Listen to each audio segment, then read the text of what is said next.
Coming up on This Week in Radio Tech, John Bisset joins Chris Tarr and me, and John's got a whole collection of great ideas to help you, mostly at your transmitter sites, a couple of studio ideas as well. I love it when John Bisset comes to join us. You're going to love it too. It's coming up next on TWiRT.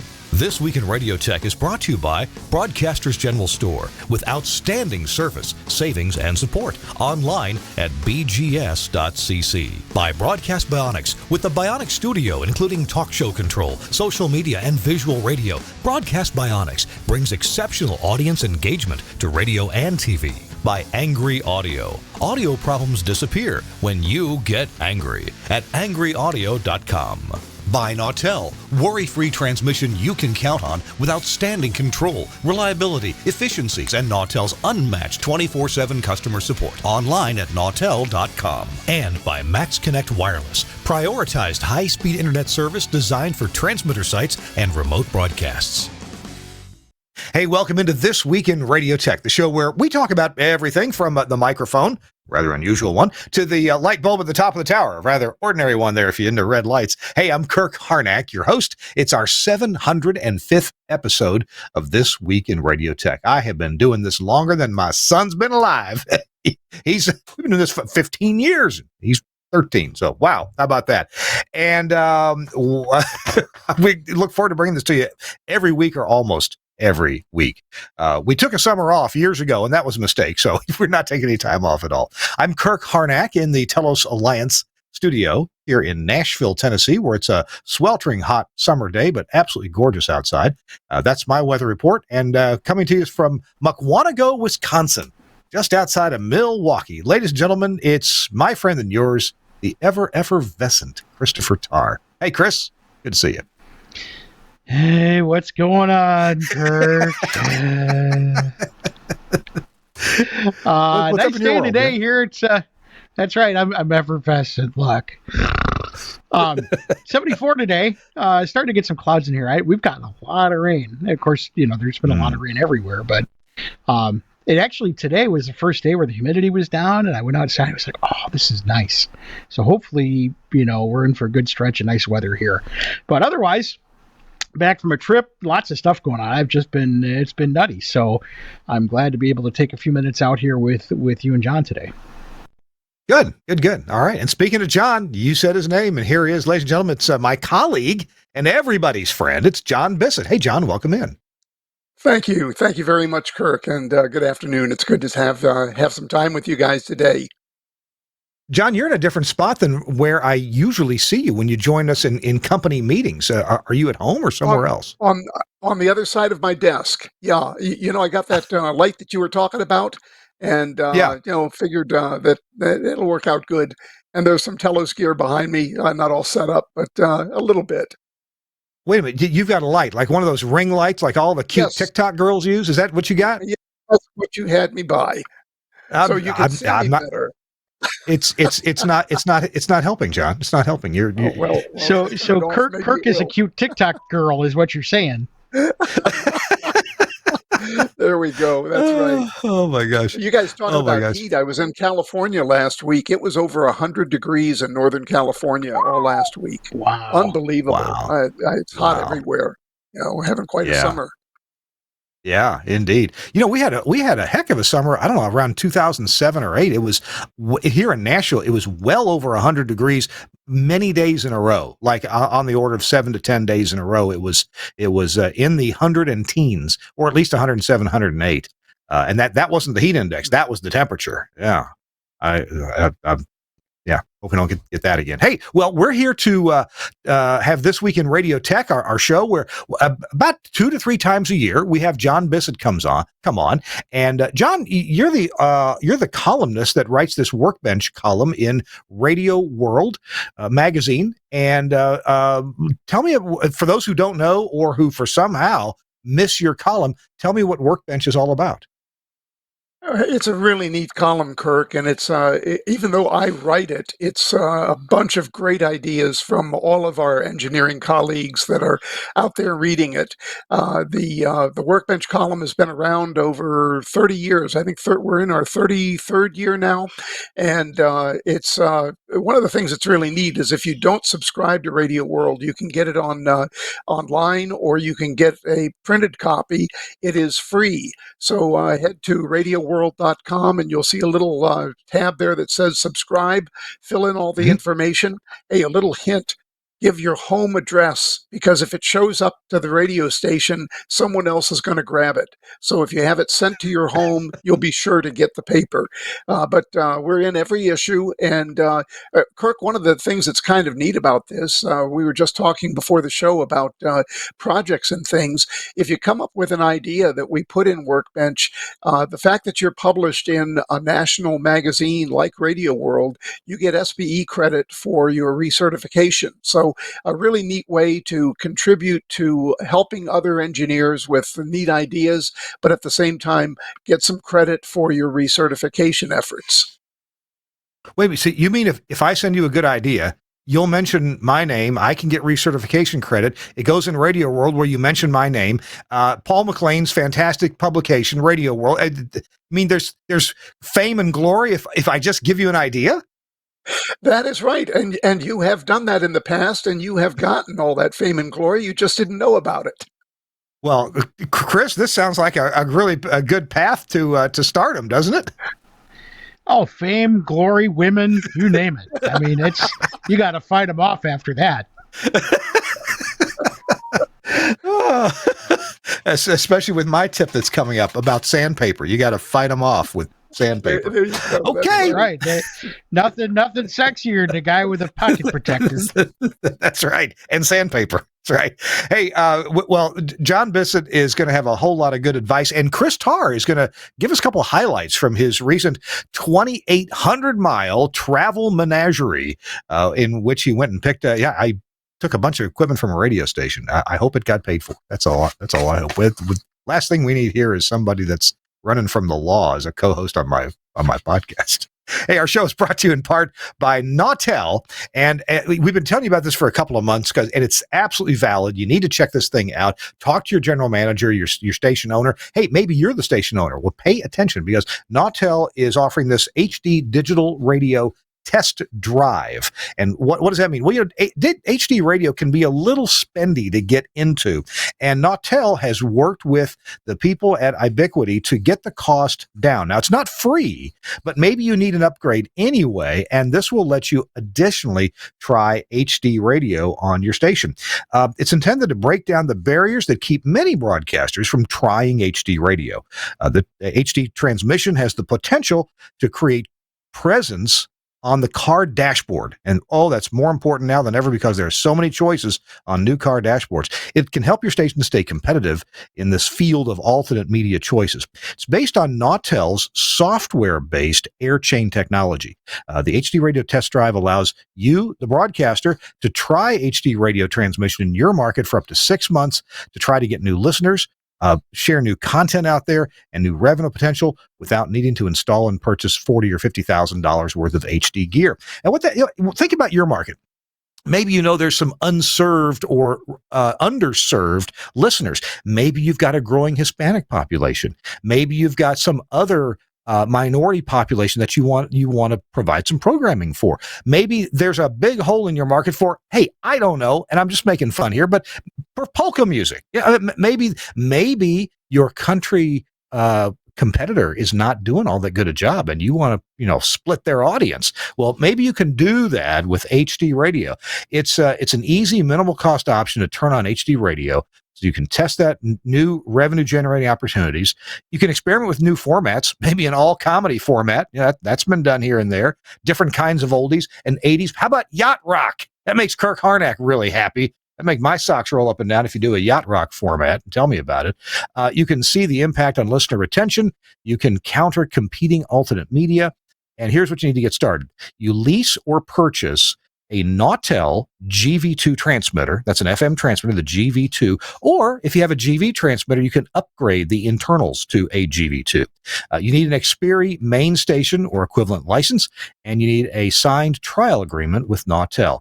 Plus, you need some content, anywhere from 1 to 4 channels. One channel, well, you're already doing that. Add some channels. Get some extra programming on there and see what you can do with it. Check it out at nautel.com. Nautel.com is the website. Thanks a lot, Nautel, for really making an effort to help broadcasters out. And hey, even if you just need a transmitter and not even HD, Nautel.com is a great place to go. A lot of my transmitters are Nautel, and they have been just fabulous. Thanks a lot, Nautel, for sponsoring This Week in Radio Tech. All right, John Bisset, Chris Tarr are along. Chris, hang on. Yeah. Hang on. Yeah. In Wisconsin, we love our polka music, so let's not be bashing. My first job was on the air at a polka station. Hey, so, Chris, mine too. Not on the air, but I played a polka music all afternoon on a Sunday afternoon, and now there are a lot of followers to that. Yeah, so there, Kirk. Next time I'll poke fun at like a bluegrass format, because I've worked at stations that were bluegrass on Sunday afternoon. And after 12 minutes, they all sounded the same for the next 4 hours on the bluegrass. That's the thing about the polka music is all the songs were like 2 minutes and a half, 2 minutes long. So the studio, we actually had 3 record players so that we could work for it. They're all like 2.5 minutes, all end cold. It's the way it works. Wow. But Kirk, that's a really great idea, though, as far as bringing up other formats. There are a lot of foreign language broadcasters that, remember, they used to start on the SCAs, and now they're looking for something else, and the HD is a great idea. So get some money for the radio station through these other broadcasts. It sure is. And here in Nashville, almost, not quite, but almost half of the stations on the AM dial are Spanish language now here in Nashville, and there's a couple of FMs as well. They tend to be low power or translators or something, but other languages certainly are becoming popular, and there's music formats that are underserved. Like I said, yacht rock. Kirk will listen. All right. Hey, John Bisset, you've got a bunch of pictures to share, and every picture has an idea behind it. So we better just crank it up and get rolling. Chris, please interrupt, ask questions whenever something strikes you, and we should just get going. I know Suncast is standing by with his finger on the picture button. So, John, let's see what's first. How about it? Okay, I've got a few pictures a little later on with what happens with overheating, and this is just a neat idea. There's not a problem when you're using the X nodes to stack them all together, but that is a heat sink in the front, and you're going to want to make sure that things stay cool at the transmitter site or at the studio site for that matter. And since when you buy an X node, these half rack adapters come with it, rather than racking everything up and crunching it all together so that it's a nice big heat generator, having some space between the nodes is a great idea. Exactly what I do at my stations, and I don't think I have 4 in any one place, but I do have a place where they have 3, and I've staggered them just like that, and they all remain super cool that way. But if you stack them on top of each other, the heat does build up, and I'm they can do that, but hey, why not make it easy on yourself? Well, there you go. And Kirk, I think the other thing that was kind of neat about this engineer putting the IP address, you can certainly get it from the front panel of the X node, but in an emergency, you need to know what the IP address is instantly. There it is on the label right next to the X node. So, you're all squared away. Good deal. All right. What's next? This is one of my favorites. Yeah. Okay. What? This is for our friends that have BE transmitters. Broadcast electronics transmitters, the tube type transmitters, have a keep alive battery that keeps all of the settings set once you set what the power levels are supposed to be and so forth. The problem is that the battery is kind of hard to get in there. It's actually terminals that are on a printed circuit board, and it's real easy to mess those terminals up when you're trying to slip the battery out. This is Clay Freinwald from out in Washington. He came up with this idea, just real simple, and you plug one end into the socket on the transmitter and then run the cable out and just hook the battery to it. Real easy for you to then change the battery. Don't forget about these batteries, because one of the biggest problems is if the power goes down, the battery is supposed to keep all the settings current. If the batteries are no good, if they haven't been changed, everything's going to go to zero. You're going to try to be turning the transmitter on and nothing's going to happen. It's because the battery has died. So this is one of those things once a year at least. Make sure that you change the batteries in all of the keep alive batteries that are in the transmitters. And this is a neat way of making sure that you'll be able to get the battery in and out of the terminals real quickly. I'm sure Chris feels the same way, but I don't care what anybody says. Once in a while, Clay Freinwald has a great idea. Every once in a while, yeah. He's Clay's a great guy. He's kind of smart, Clay. Yeah, he's kind of smart. K7CR, not a vanity call, he always likes to say. That's right. All right, what's next? What's next? Okay, this is something that's kind of neat, since we're talking about inside the transmitter primarily, but it also has to do with studios. It's hot out there. You're going to have a lot of condensation building up. And what this is at the bottom of the condensate drain here, this engineer has put a water sensor. That's what that little round device is at the bottom. And it runs over to the remote control. He also has it set up so that it turns the air conditioner off. And then the air conditioner is tied, the temperature sensor is tied to the remote control as well. So the idea is that, hey, if the air conditioning goes off, it's going to start getting hot. Things aren't going to be very happy, but at least you're not going to be coming in and the whole place is flooded. So one of the things that you can do to prevent this is to open the little clean out valve at the very top there. And pour a little bit of bleach in that. That will keep the algae from forming inside. They also make these pan discs that you can buy.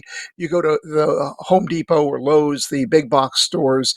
They have these little tablets that you can drop in the condensate pan that will prevent the formation of the algae. And that's what the problem is. The algae forms and then it blocks the condensate drain and everything overflows.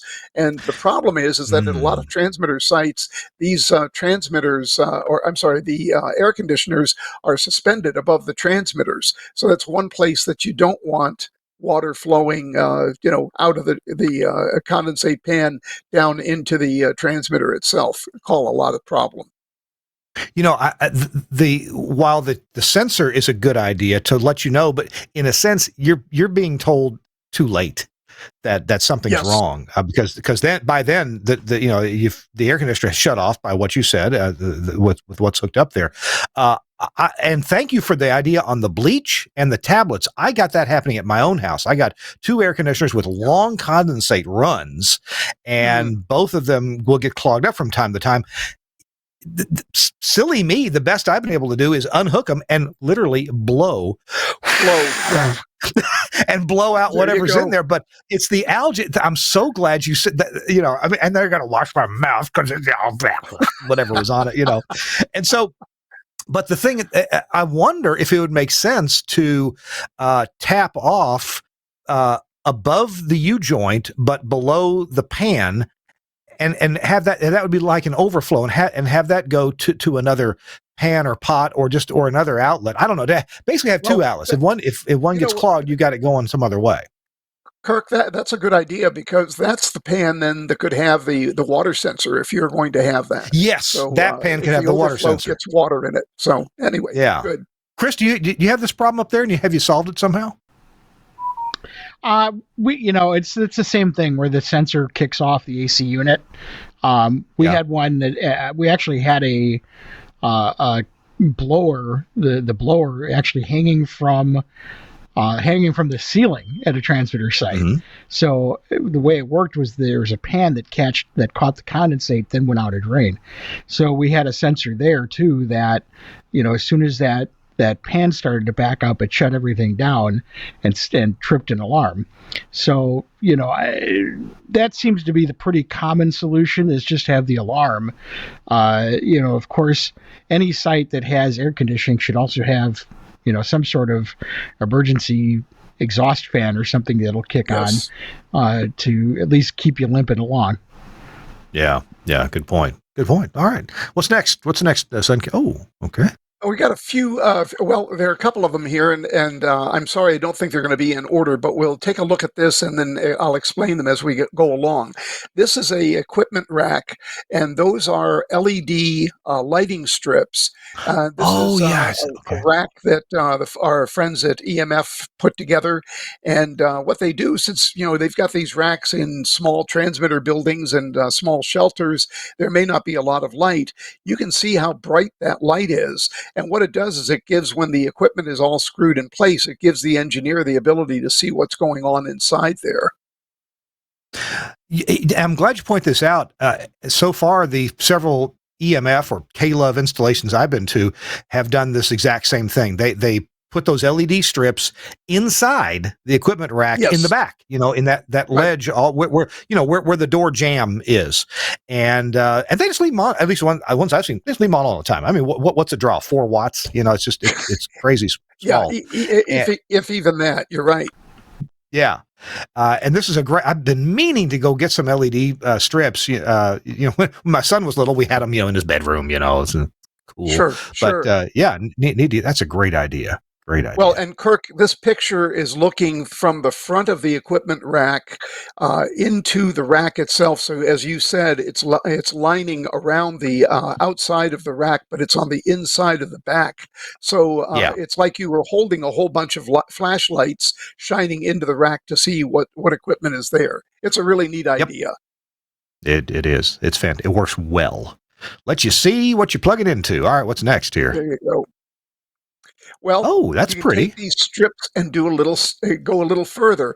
In this case, this engineer laid these underneath his studio furniture, and he tied red ones to the microphone.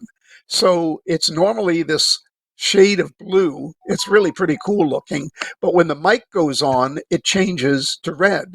So, oh my gosh, if somebody's walking in, they walk in the studio, they see, oh no, it's red. I know to keep my mouth shut, because the mics are live. So, it's just kind of a neat idea. These LED strips have just been amazing with what you're able to do. And it's like your mind can just fly off in 100 different directions. And they're so inexpensive. And one of our dealer friends, Broadcast Depot in Miami, years like 5-6 years before COVID, they were showing off studio furniture that had the strip lighting. It was indirect, but it was there to offset the countertops and looked good. And when you turn your mic on, it changed color. But you know what? See, I'm glad you pointed out this was in the studio. Of course, as I see Rubicon there, so I guess it's an SAS power supply or something right there. Mm-hmm. But this could be you could do this at a transmitter site just for the good looks, right? Oh yeah, absolutely. Yeah. Or hey, tie it to the transmitter being on. Well, and Kirk, I think one time when we did this show together, I showed one. It was Greater Media that had done this with their transmitters. They had a row of green lights above each BE transmitter, and the transmitter that was on when the high voltage was applied, that line of green lights was on. LEDs were on, so you could walk in instantly and know which transmitter is operating. So yeah, little things. I mean, you're right. They don't cost a lot, but boy, it sure, when you're off the air, it lets you walk in and find out what's going on real quick. Chris, there's got to be a way to do the following. See, years ago, I was at a station that Sam Phillips owned, and so sometimes he would show up unannounced. And I told one of the disc jockeys, I said, well, you see this meter in the rack right here? No, it was just an old something that didn't do anything. I said, see this meter? This is a Sam Phillips proximity meter. You need to keep your eye on this, because when he's driving up the road out here, this meter will start to rise up, and it'll warn you that he's coming in. And you can put your beer and your liquor away or share or get ready to share it with Sam. So what you could do is tie these LEDs and their color to like an air tag. that you toss in the trunk of the GM's car. Okay, now you're getting a little wild there. Now boy. you're getting a little crazy. You think? I don't know. Sounds like fun to me. Guys, we're going to take our break right here. Be thinking of how you might. Yeah, I'm sure there's ways to use if this then that. The web service to interface that. By the way, I know that EMF has maybe still does use if this then that to connect things that really can't connect to each other on site, so they make them talk that way. Oh, well. Anyway, hey, our show This Week in Radio Tech is brought to you in part by Broadcast Bionics and the amazing, really cool Camera One system. You talk about something cool. This camera system will highlight whoever's talking, and if people are arguing back and forth, bantering, it'll show you a wide shot. It's so cool. Check it out right here from Camera One. Camera One from Broadcast Bionics, designed to bring video to your audio content. Visualizing radio and podcasts for social media. Camera One can automatically create, capture and brand professionally switched video for live streaming or upload, making your production shareable. Control and configure using a web browser on any device. Camera One is available as a 4-camera or 8-camera system using the Blackmagic A10 Mini range, including the A10 Mini Extreme. You can use cameras to suit your studio and your budget. You'll need one camera for a studio wide shot and usually one camera per microphone. A standard multi-channel sound card or IP driver monitors audio from each studio microphone, and we work natively with Axia systems. Ideally, this will be a post-fader feed from each mic, although you can use pre-fade audio or a mic split if that's all you have available. These audio levels are used to intelligently switch the video feed when each contributor is talking. You can also group microphones together into one shot and use the audio from a mixer's aux bus. You can use Camera One's auto switch feature, or disable it and switch using the on-screen buttons or the buttons on the A10. Recordings can automatically start when you tell the system you're on the air. This on-air indication can be linked to your studio's red lights via IP or an Avantec Adam GPIO interface. You can quickly browse all the videos that have been automatically created during your broadcast, download them, and post. Camera One is a user-installable system. You'll need a good spec Windows 10 PC, i7 with plenty of storage, and 16 gig of RAM. It's better if this machine isn't used for anything else. Remember, you can control the software in a web browser on another device on your network. Camera One, a thrifty way of creating scroll-stopping video from your show or podcast from Broadcast Bionics.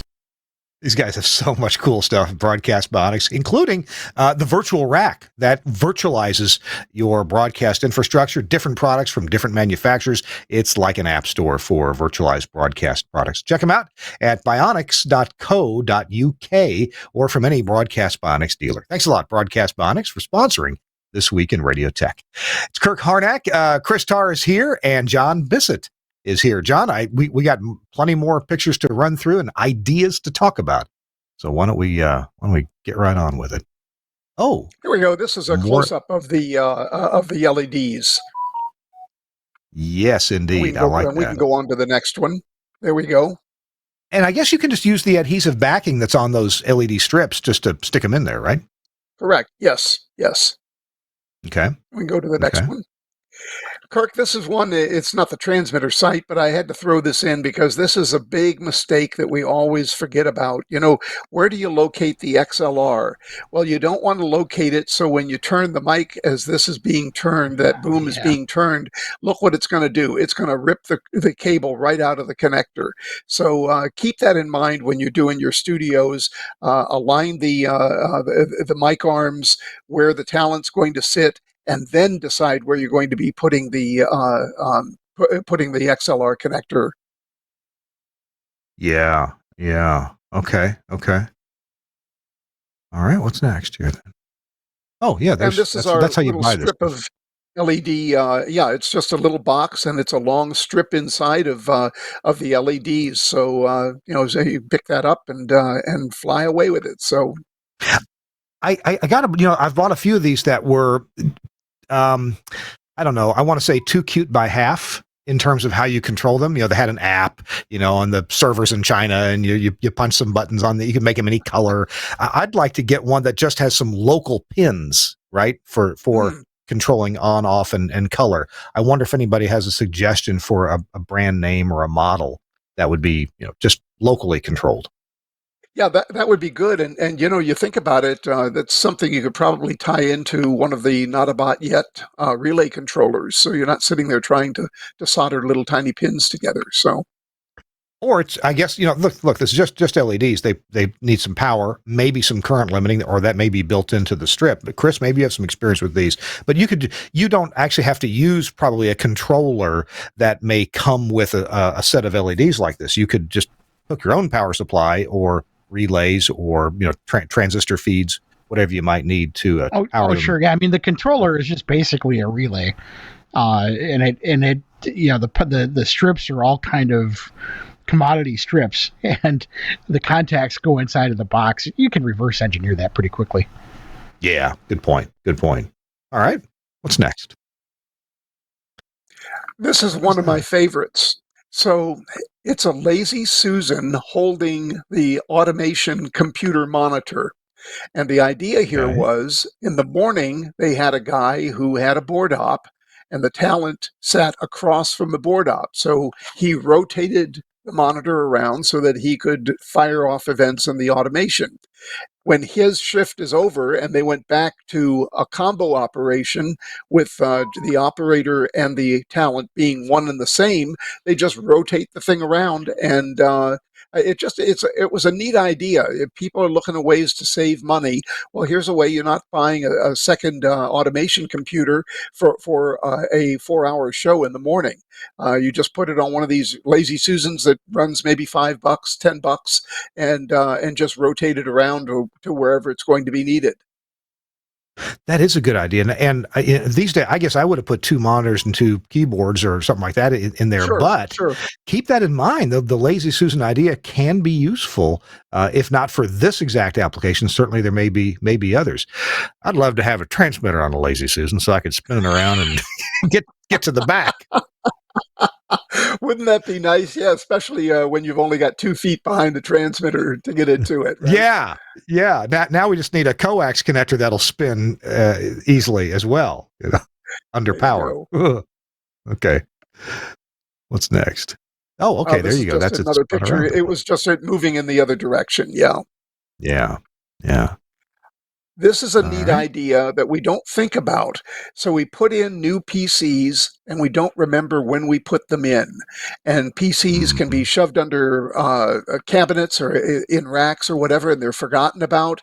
How old is it? When does it need to be upgraded? And just taking 5 minutes to print out a little label and put it on the back, and also maybe tell what the PC is used for. In this case, FM Air.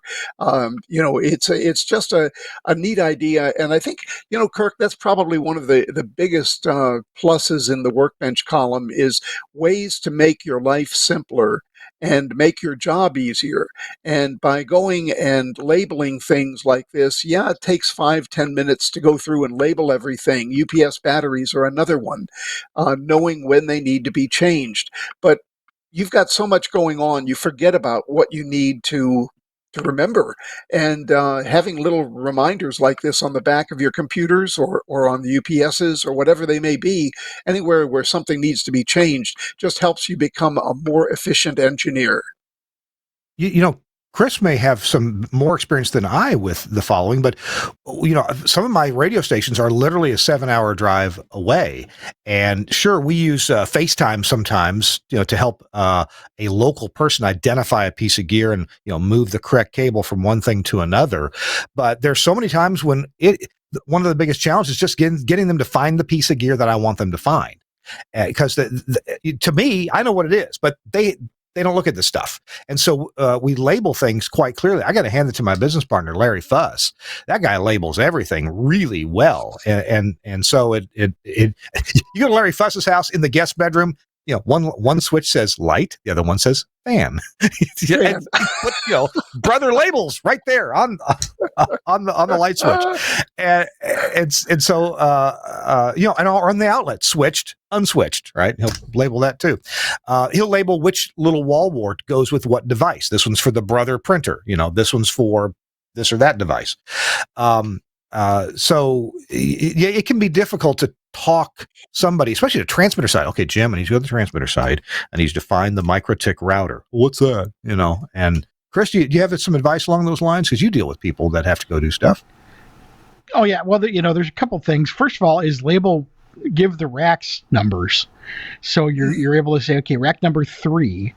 And the issue there is because otherwise you're going, okay, the second rack from the right, from your right, that kind of thing. The other thing I do is I have cameras at all these sites, so I can actually watch them doing the work, and I can say, okay, up, down, up, whatever. And then kind of along the lines of labeling is IP address schemes. And, oftentimes I'll have them printed on the front, but also we have all these markets, and basically all the devices have the same IP scheme. So our IPs go 10.1 and then each market has an octet, and then the last octet is the type of device. So like 10.1.whatever.50 is going to be a Sage NDEC. 10.1.something.75 is a printer. So it really helps to work through that and know that, I can hop on and know what anything is at any market, as well as anybody helping me. So that also helps in terms of having people on the ground help you out. Because everything is the same IP address except for the third number, which is the market number. So along the lines of labeling, we try to do that consistently as well, so that anybody can walk into any site and start working. Yeah. Good point. I like it. All right. What's and this? Speaking of John? Labels. Well, what this is an engineer who has labeled what the normal readings should be on this test meter, on this Gates transmitter. Again, you can sit there. If you've done it time and time again, it's not a problem. But if you've got somebody coming in for the very first time, or you have a program director who's coming in and you need to use his eyes or her eyes to tell you what the meter's doing or what the piece of equipment is doing, making it as simple as possible for them really makes your life easier, just as Chris was saying. So what they've done is just marked on each one of the test meter positions what the normal reading should be. Now you got to teach them how to read them. Well, I was going to teach them how to read a multi-range meter. Well, but that's where Chris's camera idea comes in really well. Yeah. Being able to have that to see. So if they can't read the meter, you're able to. And what I like about that is it saves you from having to track down the test data too. Because oftentimes if you don't have those labels and it's something new, and I run into that a lot with contract stations and things like that. I really don't know what they're normally supposed to be. So I'm having to scramble to find test data to figure out what these are supposed to be. So to have those on the transmitter is a great idea. Yeah, and the test data was, of course, years ago at the factory, and they might be the same, but they might be a little bit different too. In installing the transmitter at your place, especially if you've changed frequencies, or got a different tube that doesn't quite perform as well. And I think what it would end up being, Kirk, would just be what the normal or nominal values would be, so that you know that hey, in this position we're not seeing anything, or it's very high, or it's too low. So it's the idea. Yeah. Good deal. All right. What's next? This is kind of fun. This is a power supply. And if we go, I believe, to the next picture, you're going to have some fun. Oh, nope, that's not it. We'll see it in just a minute then. Sorry. I tried to put them in order, but I got them. Yeah, I know you did. That's okay. Not a problem. Power supplies and heat. And you're going to see a little later on what heat can cause. So we can go to the next picture and talk about that, and we'll come back to this. This is kind of a neat idea for helping untechnical or limited technical people, all of these status lights are helpful, and as an engineer, you know what they're meaning, or which ones are supposed to be on, which ones are supposed to be off. But let's see if we've got a picture of the reinforcements next. Nope, this is more of them. But this is what you do. You buy a box of these reinforcements for $2, and you Mhm. peel one of those off and stick it over all of the LEDs that are important that you need the operator to look at for you. So the point here, a number of years ago, I know you both have worked with Power Rocks. They had a number of LEDs that had to be on in order for the transmitter to operate. But if you Mhm. didn't go looking in the transmitter very regularly, you wouldn't remember which ones needed to be on. And it was back deep inside a card cage, and it was hard to see. Putting the little reinforcements, the paper reinforcements on there, allows you to identify this particular LED needs to be seen, or this one is the one that we want you to read. So on the previous slide, where you've got all of these warning lights and status lights, you pick out Mhm. which ones are important. That way, you put a reinforcement over that, and you know that that's one that needs to be looked at by the operator when they go to the transmitter site. Okay, so this picture doesn't have those No, it reinforcement doesn't have rings it on on it. there, It just shows them. it's just Just a good way to shows you say, what I hey, mean. this one's important, that one's important. Yeah, yeah. You know, I And guess Kirk, I'll give you an go example. ahead. Excuse me, I'll give you a real quick example on this one there with Uh-huh. the local control. How many times have we left a remote control in local instead of in remote control? Oh, So I've never. never I've done making never that. done that. sure No, never. Ever, ever, ever. that's never happened to any of us, has it? So I guess the point Oh, is no. that little things like that can be little reminders that hey, you don't ever want this light to be red. It always has to be green when you leave the Yeah. transmitter building. Yep. Good point. What I was going to say is on that picture, on the picture with the black panel and just about 8 lights.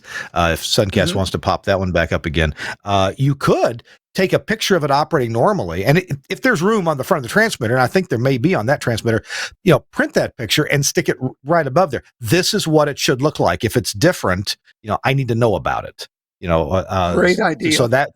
There are we're operating in a world where we have really smart engineers, like Chris Tarr, and then we have people who operate the radio station who are we can't expect them to even have a modicum of technical knowledge. We'd like for them to. I've helped several people recently just set up their VO studios, and I've helped them remotely, and I'm just amazed at how much they really, really, really don't know. And they're good people, and they try, but this is not their bailiwick, not even a little Sure. bit. And so to be able to give them a picture of what it should look like, that may be helpful. Okay. Good.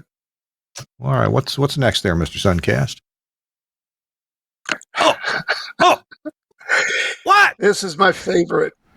What? We're going to talk about safety first at the transmitter site. Whether you're on a roof or on a tower, you don't want to put the rope that's supposed to hold you around your neck. Wow. Oh. I have no words. Oh my goodness. Yeah, I hope that well, poor man. I hope that poor man is the okay. last picture, Kurt. Really. Well, that's why it's the last picture. Oh my goodness! I didn't realize we had made it through the whole stack that quickly. Oh my goodness! Well, tell you what. Actually, this is great timing. This is great timing. We may Suncast save that picture. We may bring it back up and have a little more discussion about it before the show is over. Hey, coming up, John Bisset and Chris Tarr and I are going to talk about Chris Tarr's recent adventure on the road, and I'm sure we'll all have some comments about it. But we want to hear what was Chris doing. Driving this vehicle for 2,800 miles. That's coming up on This Week in Radio Tech next. Hey, our show is brought to you in part by Broadcasters General Store and Innovonics. And they've got this new device. It's the Model 677 Triple Tuner, something that our industry really needed. And I know they've had a couple. I want to say, Crown has made one, and I thought I heard that they're no longer making that one. I put one of those in about a year ago, but this one from Innovonics, the 677, is really cool. We've got a video about it to show. So Suncast, if you're ready, let's look at that video real quick.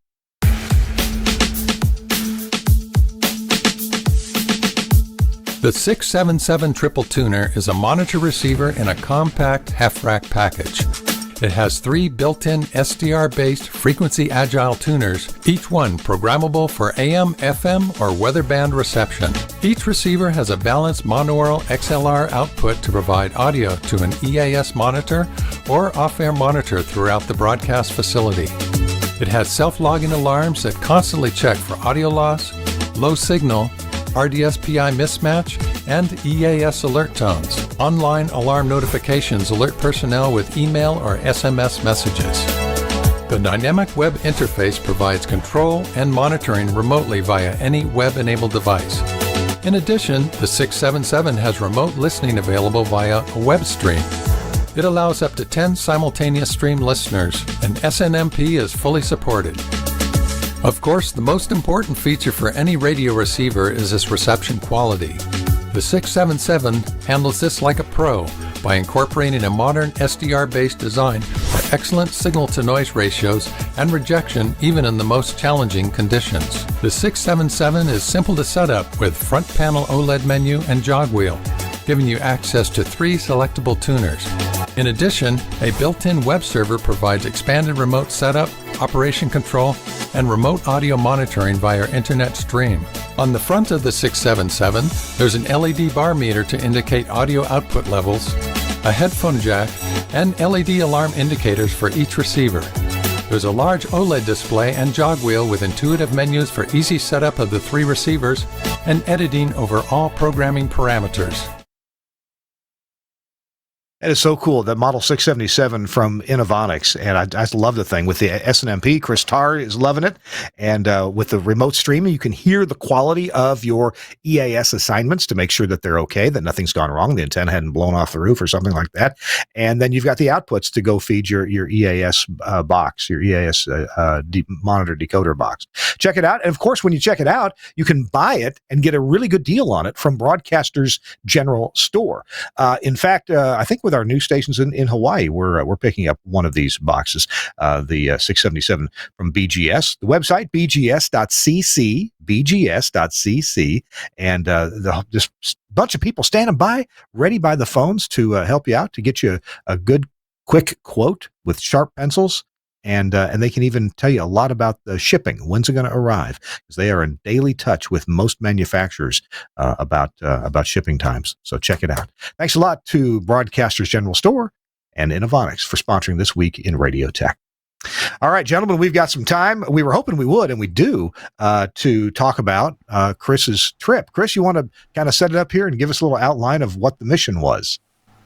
Sure. So we've been on a mission to replace all of our tube type transmitters, but we can't afford obviously all new solid states. So I keep my eyes peeled for used solid state rigs, and sure enough, something came up in Bay City, Texas, for a Nautel V10.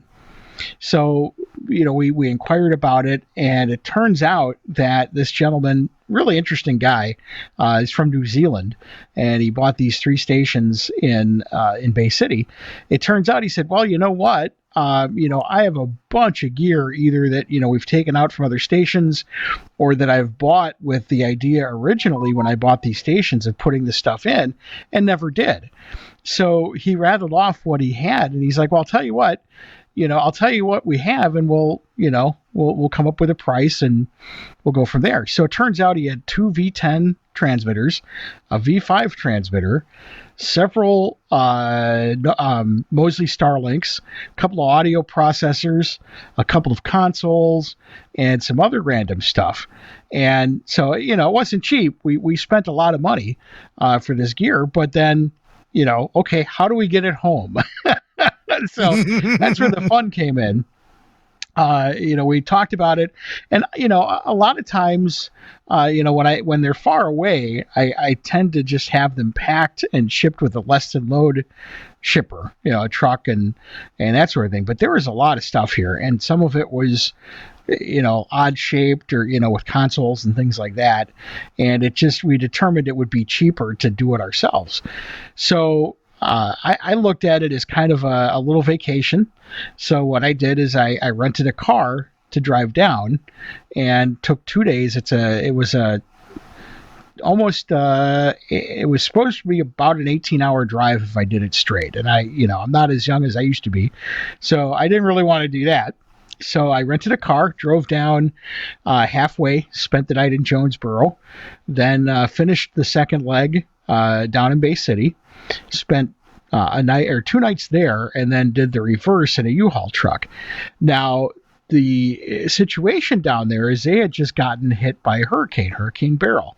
And what happened was the hurricane came through, and I delayed my trip a little bit. Hurricane came through last Monday, and so I delayed my trip. I was going to leave Monday and come back on Friday. Instead, I ended up leaving Wednesday and coming back on Sunday. But, there were still issues down there with power and a lot of still water. And the hotel I was in, you could tell the power had been out for a long time. It was pretty musty and humid in there. So it made it a little bit interesting. But I saw something really neat, and I wanted to share this too, is they have a storage facility, because they're in a strip mall kind of thing, they're stations. And they don't really have a work area anywhere in any of their transmitter sites or anything. So they rent a storage facility, and they have a big old single phase 220 outlet wired in, and they have a jumper, and it's big enough, it's climate controlled, they can actually test transmitters in there. And so that's what they did is when we went to pick up the transmitters, they fired each one of them up for us. They wired it in the storage facility, turned it on, and showed us that each transmitter worked. So that was fantastic. So what we did is then got a forklift and put each one on a pallet, loaded it up in the U-Haul. I rented a bunch of the packing quilts or whatever, and wrapped everything up and brought it all back, and had a forklift at the other end and unloaded everything into our garage. And next we'll take them out one at a time and put them where they're going. But I mean, it kind of goes to show that if you look, you can find these deals. So this will be with the addition of these three, will have been now 6 used solid state transmitters that we've bought. All been in great shape. All of them have worked really, really well. But these transmitters are finally getting to the age where people are starting to replace them, especially with smaller rack mount versions or whatever, which in our case, going from tube, we may not get the savings of jumping right to a small 2-rack unit device, but we certainly are going to save just going from tube to solid state just in tube costs. So we've been very, very fortunate to find some pretty good deals on these transmitters. And these are all transmitters models that I'm familiar with, and everything else, so I'm very comfortable with them. So yeah, it was really interesting. The guy basically said, go shopping. Here's my room full of stuff, pick what you want, we'll work out a deal. And I think I don't want to get too in detail, but it was north of $50,000 worth of stuff that we bought. So yeah, it was great. And again, met some really nice people, heard some good and not so good radio. In Texarkana, it was like an episode of Cops. I saw 2 meth heads pounding at each other as I was driving through the U-Haul. So that was fun. But yeah, so yeah, it was a real interesting trip. And again, it was, it was still, even when it's all said and done with meals and hotels and rentals, it was cheaper than trying to get them packed and moved on our own, with a third party. So we ended up ahead of the game, and I got a nice little vacation out of it. So that was my excitement. I was really glad to see that U-Haul in the rearview mirror. Did you know in the new U-Hauls, there are no cruise controls in them? Oh, so, wow. That was a pain trying to get. Fortunately, they've adjusted the speed limiters. So like in Texas, where the speed limit's 75, at least you can do 75.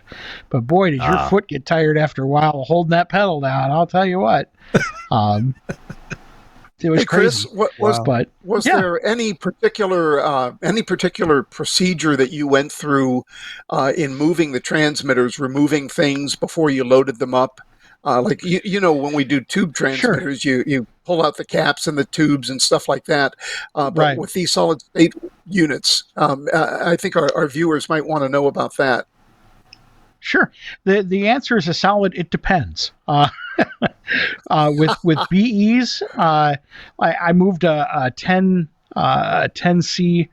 Didn't remove the modules on that one. I had a 201 FMI, which is a 3 kilowatt BE. I did remove the modules out of there.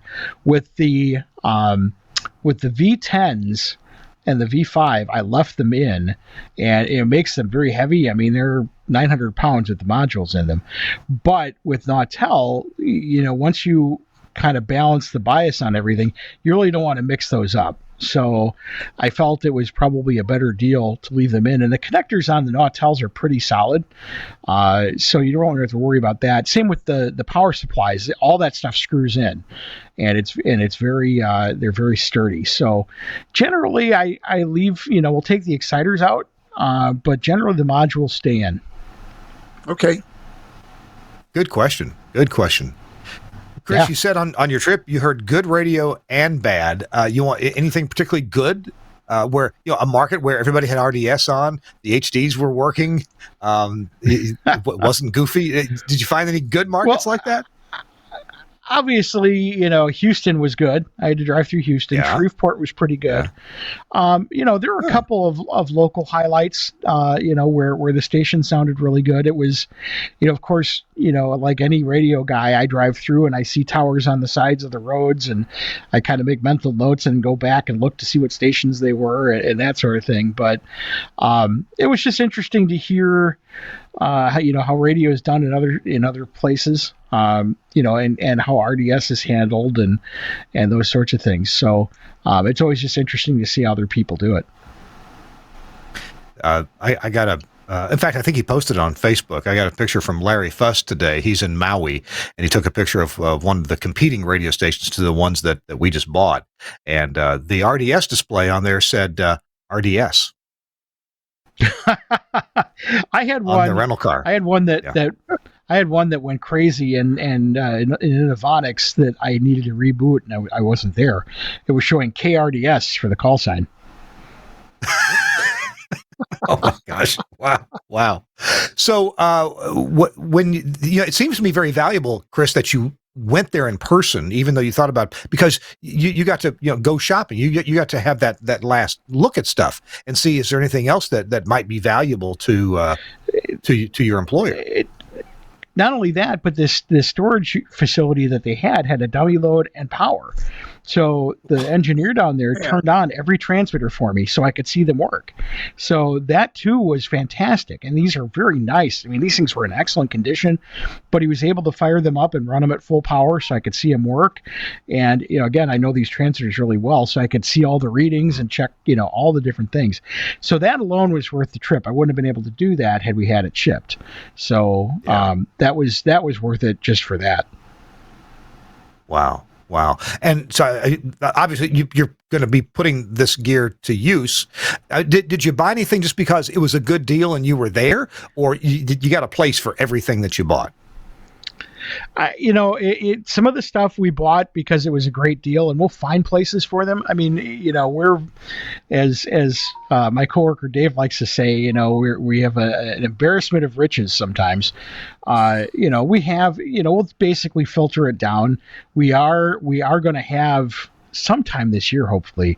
I've got a bunch of gear that we're going to sell, just some older gear that we've replaced with some of this newer stuff. And again, when you buy as many radio stations as we do, we have gear all over the place. We just have rooms full of it.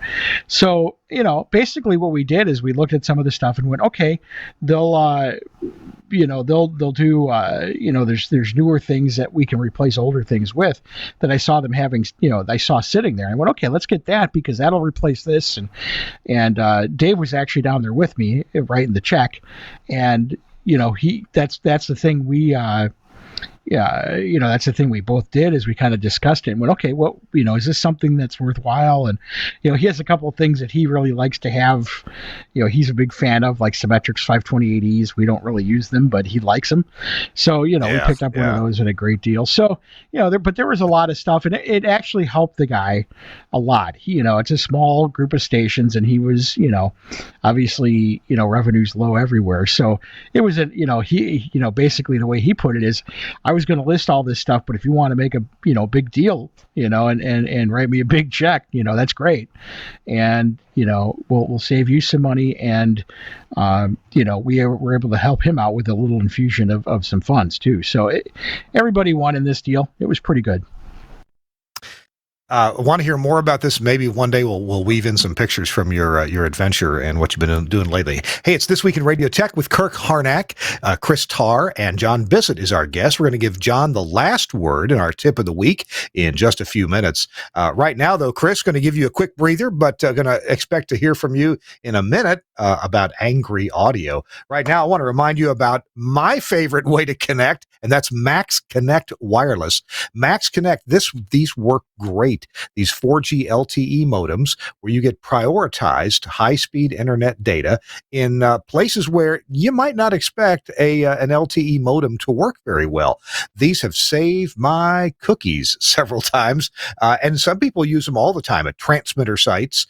You can use it for a full-time STL, but you might, most people use it for lesser data for transmitter sites for remote broadcasts. Hey, you go to an unknown sporting event, you don't know necessarily how good the coverage is there of whatever your favorite carrier is. Well, and especially when you got an arena, a high school gym, an arena, a stadium full of people, you don't know how much connectivity you're going to have. So Max Connect Wireless gives you prioritized cellular data. So you can connect, you can do your show. We've done the TWiRT show several times with Max Connect. And here's one way that I use this. I have a station that I do some volunteer work for in Memphis. It's WEVL.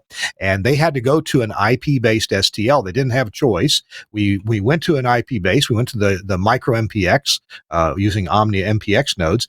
And it wasn't on the air for very long before the cable company had a major outage, like 4 days worth of no internet. So I got down there lickety split with my Max Connect box, got them on the air within really 20 minutes of getting there, and kept them on the air throughout their fundraiser. They were just ever so grateful. And also I've used this same one, actually used this one, a little different 4G LTE modem, at my own transmitter site. We had arranged for fiber internet to be there literally 6 weeks before. And they promised it would be there, and of course the promise was broken. It wasn't there. It was another 2 weeks before we got our fiber internet. So Max Connect saved the day and let us get all. This is the station where all of our automation systems, everything is at the transmitter site, and this saved the day. You can check it out at Max Connect. I know it's spelled funny. MaxConnect.com. This is their wireless division, because now they do a lot of things. And hey, whichever's your favorite carrier, you can get prioritized data on your favorite carrier, AT&T, T-Mobile, Verizon. You can even get a 4G LTE modem that holds 2 different SIM cards. So if one carrier is a little lacking where you are, you can go to a different carrier and make sure that one works. Love this box. Josh Bone and his company, Max Connect, have put together a really valuable service here. By the way, you always get a static IP address with this service. So there's no guessing at what the IP address is going to be, which also means you can whitelist those IP addresses. If you've got a remote Burke remote control, you can whitelist that IP address from which that remote control is going to be talking, and thereby keep your network much more secure that way. Thanks a lot, Max Connect, for sponsoring This Week in Radio Tech. And now Chris Tarr is along. He hasn't talked enough today. He's going to tell you about angry audio. Chris, what you talking about today? Well, really, really quick with Max Connect, I'll tell you, I keep one in the car, and same thing. We had an IP radio go down, and I had out of town, but I happened to have one in the back of the Jeep and grabbed it and got him back on the air. I do the same thing sometimes with computers, and so I always keep one, even if I get rid of one at a site. I'll get another one as a spare, just to always have one with me, because you never know when you're going to use it. So again, Max Connect, great stuff. So let me tell you about Angry Audio and some of the gadgets and gizmos that they have. Let's talk studio lights. These really neat Towie lights. We've seen them before, the brushed aluminum ones, and if you've looked into the price of them, they are not cheap. They're really nice aluminum stackable lights. They're a little pricey. They're very nice, and if you can afford them, then they're great. But what if you don't want to have that you spend that kind of money, you don't have that in the budget? Angry Audio has got you covered. They've got the same thing. This is done in black plastic for the base and everything, but they are the same kind of LED, stackable LEDs. You can do whatever colors you want. You can send visual messages by just what color light is on, and you can stack them, 1, 2, 3, 4, 5, 6, 2, 3, 1.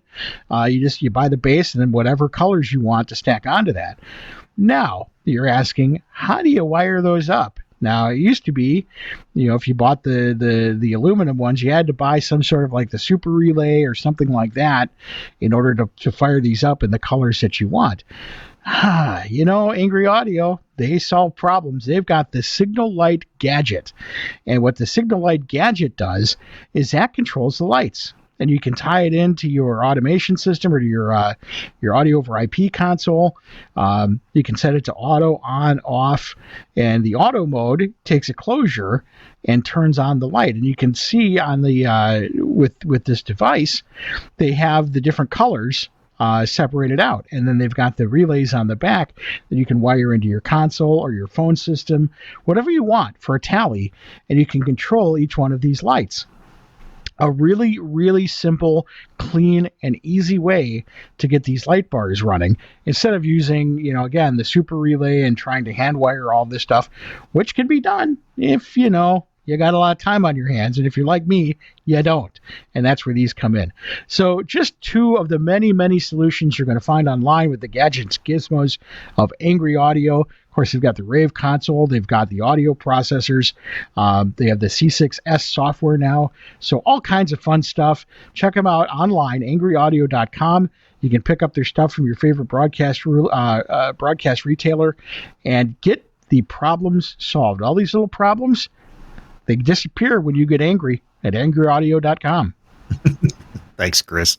Love Angry Audio. Was chatting by text with Catfish just today. So, all right. It is our final quick segment here. We got a couple of minutes, and that's it. And John Bisset, I hope you've been standing by postulating on a tip of the week for us, because that's what I need you for right now, buddy.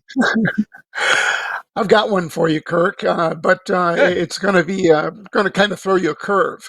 You got to wait till the August 1st Radio World.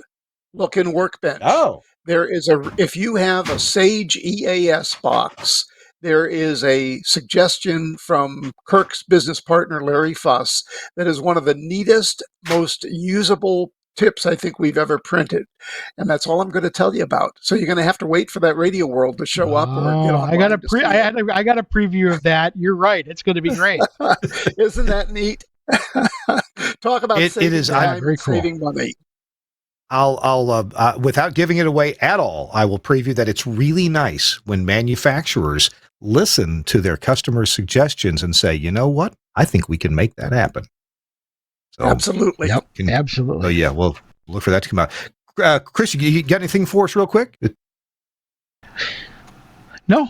In terms of, okay, well, I do. Years ago, I bought this non-skid.